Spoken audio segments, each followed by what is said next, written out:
This is the CHRILLCAST. I'm Chris. And Will.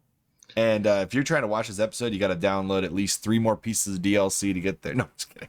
Yep. Today is all $30 each. Today is Friendly Friday.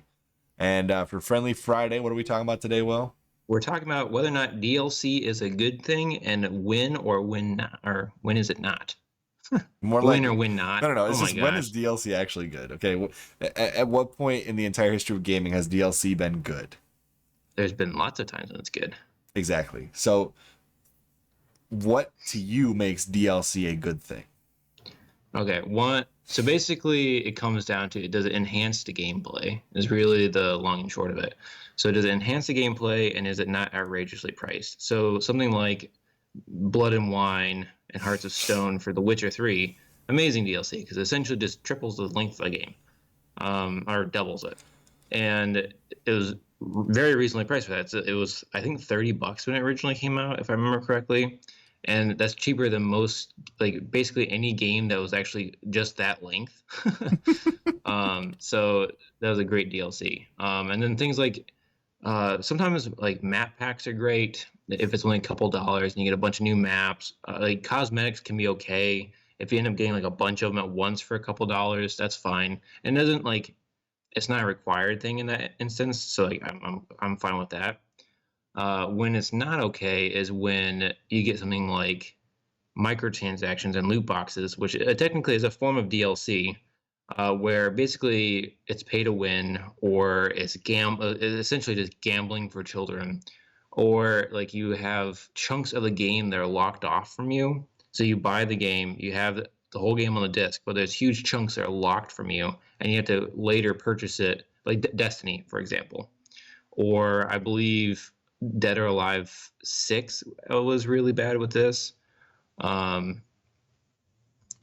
So, and everyone knows the examples are really bad ones. There are some DLCs that are great. Free DLC obviously is amazing. Yeah. The like getting horse armor for, what was it, $10? Is that what Bethesda was charging for Yeah, that? it was insane. It's so dumb. And the thing is that it looks awesome. So a ton of people bought that. DLC is good when it's actually an addition to the game, and it's not just ripped out content where they already had it, but they're like, you know what, we can make more money if we sell it back to you later. So that's frustrating. So I'm gonna add on to what you said. I think in regards to map packs, I actually have changed my mind on map packs. I don't like them, and I'll tell you why. I think a map pack in itself segments the population, because not everybody's going to buy all the map packs.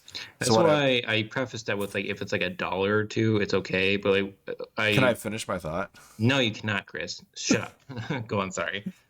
I like it better when they do season, like a season pass for that game, and the season pass should be the whole freaking thing, not just like every year you get a new season pass. Like Halo 3, if they'd said, all right, for $20 you get all the map packs going forward forever, I would have paid that, because you ended up being like $5 per thing, and then you only segment it in one way. It's like you either bought the season pass or you didn't. So you got people that only play the original maps, and you got people that play all of the maps. Yes, I agree with you. That's a good idea. Because the way that it worked out with Halo 3 was, it sucked. Some people had some map packs, some people had other map packs, and like when you try to play a match, and thankfully there was so many people online that you could always find a match. But if Halo 3 had not been the runaway success that it was, can you imagine how much of a struggle it would have been to find a match? And I always get stuck in the same maps at that point, because it was always Sand Trap, or it was always what is the one with the snow and the little cannons on the outside? I can't think what that one's called. Whatever.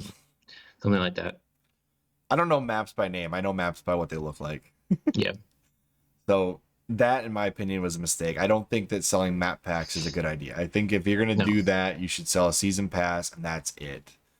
I think that most people would be reasonable enough to realize, like, yeah, a game like Halo, a season pass is worthwhile, because you get all the maps coming forward, and since they've always been good throughout the history of time with releasing tons of extra map packs, that makes sense to me. So either you release a season pass with map packs and you sell it to the consumer that way, or you make all the new maps free, don't segment the population, and offer aesthetics as like a paid thing. Those are those two ways I think that works. The second thing, DLC, in my opinion, like true DLC, should be like the encore to the concert. It should be something that enhances the experience. It's something you're asking for as the consumer. Like, for example, if they offered an additional ending to Halo 3, it would have been really weird because there is nothing to continue on. So like it wouldn't have been an enhancement necessarily. You probably wouldn't have wanted it. Nobody was asking for it. Well, technically, Halo 3 ODST was originally that DLC. It's gonna be Halo 3 Recon. That's different. I see what you're saying. Yeah, that's different. Mm-hmm. And that was more of a set. And I guess what I'm saying is, like, if you're going to add on content at the end, I know what you mean. I'm just giving you a hard time. A side quest is different. Yes. I'm totally okay with them adding on side quests, but in my opinion, the side quests, it's hard because I really like some side quests, but if they're not available to you when you first start the game, it's very difficult to convince myself to replay an entire game just to get a side quest I missed. Yeah. I'd rather it be like a standalone, like ODST releasing a standalone game, I think was a smarter decision. I will say that one caveat to that is Fable Lost Chapters changed like content throughout the game. That's a re-release of the whole game. Yes, but it's technically a DLC, I would say, because it's an add-on to the original game. Right? I would still consider it DLC. Well, Fable the Lost Chapters is like what Persona 5 Royal is to Persona 5. Yes. It affects the whole game. It adds on pieces that you would essentially have to replay the whole game to get to. Mm-hmm. And it was released as a standalone game. So in my opinion, the Lost Chapters cannot be the same thing as DLC.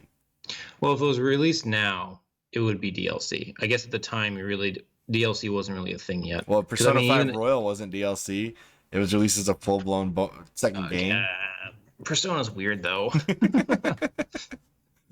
I'm just saying, like, that type of release does still exist.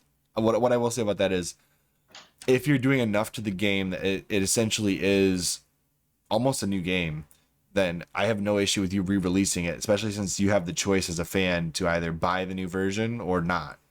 Mm-hmm. Yeah, well, like with Destiny, like the Taken King was great, but that should have been the game from the beginning.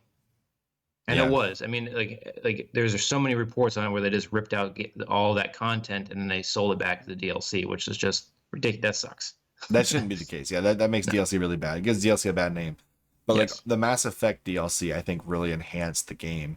Mm-hmm. And then, a good example, re-releasing Mass Effect the Legendary Edition, or what I'm calling the Legend Daddy Edition, with all the DLC baked in. It's a huge savings for anybody getting into the series now because somebody like me bought all the DLC, all of it.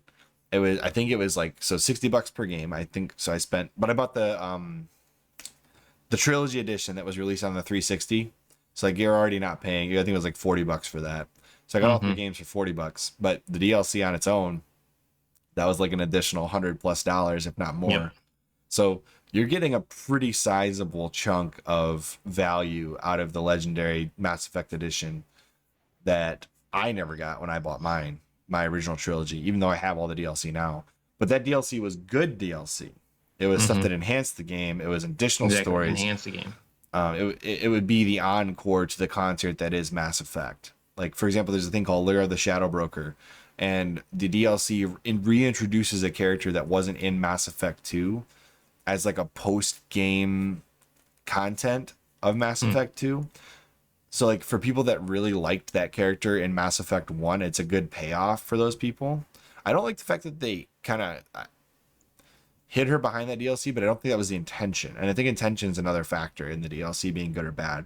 It was more like there was enough people that were like, hey, where is this character in Mass Effect 2 and why haven't I gotten to see them? So to close that gap, they're like, okay, well, here's this DLC that explains where this character's been this whole time. And you have the opportunity, if your character romanced this character in the first game, you can rekindle that in the second game. So like people that really liked this character and the relationship with that character can now continue that story in the second game. So like that DLC is really good for that aspect of it, in my opinion, because it enhances the story, it continues the story from the first game, and it gave the fans something they wanted. Mm-hmm. Yeah, I agree. Microtransactions, I just don't like. Nope. I won't. I don't forgive them. I just don't like them. And if you guys are curious, we've done this video kind of before in a different light. It was more like the history of DLC and microtransactions.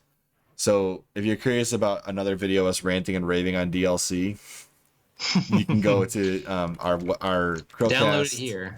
DLC $15. microtransactions. It's one of our earlier ones too, I think. And we also did one where we just literally BS with Nerd Talk Dan about how much we don't like microtransact-division. Nice. That was the title of our video, I think.